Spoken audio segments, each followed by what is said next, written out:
then in that moment, all of a sudden, where you should be terrified is the most blissful experience of your life. And God placed the best things in life on the other side of terror. On the other side of your maximum fear are all of the best things in life, you know.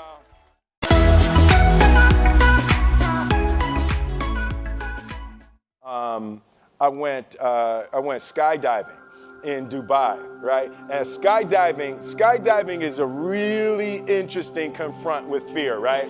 So I gotta stand up. I'm sorry, I gotta stand up. All right. So all your friends, what happens? You go out. I dropped my thing. So what happens is you go out the night before and you take a drink with your friends, and somebody says, "Yeah, we should go skydiving tomorrow."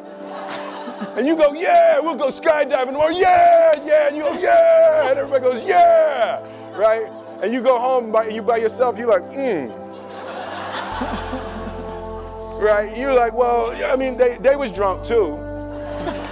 Right? So maybe they not, maybe, I mean, we don't have to go. We don't have to do it. So then that night you're laying in your bed and you just keep, and you're terrified. You keep imagining over and over again jumping out of an airplane, and you can't figure out why you would do that, right?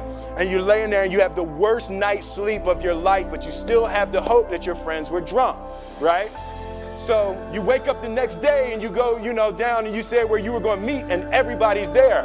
You're like, oh, shit.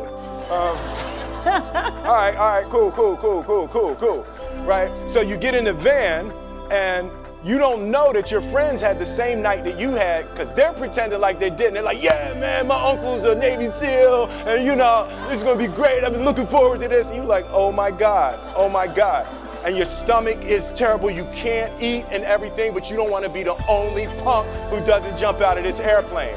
So you get there, and then you have this safety brief. And you're standing there, and the guys will tell you, well, if the chute doesn't open, what's going to happen is well, why the hell, what could happen? That the chute wouldn't open, right? So you do a thing, and what you do is your first jump, you're attached to a guy who is going, he's going to walk you out. So you go, and you get there, and there's an airplane, and nobody's stopping. Everybody's still going. So you get onto the airplane, and you're sitting there, and it's extra because you're sitting on some dude's lap, some stranger.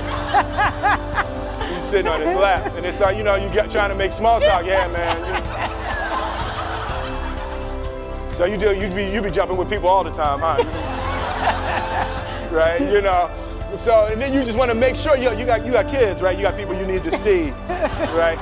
You just want to make sure he's serious, right? So you get in there, so everything's normal. So you fly and you go up to 14,000 feet, and you notice there's a light. It's red and it's yellow and green, right? So right now the light's red. So then you start thinking at some point the light's going to go green because you don't know what's going to happen, right?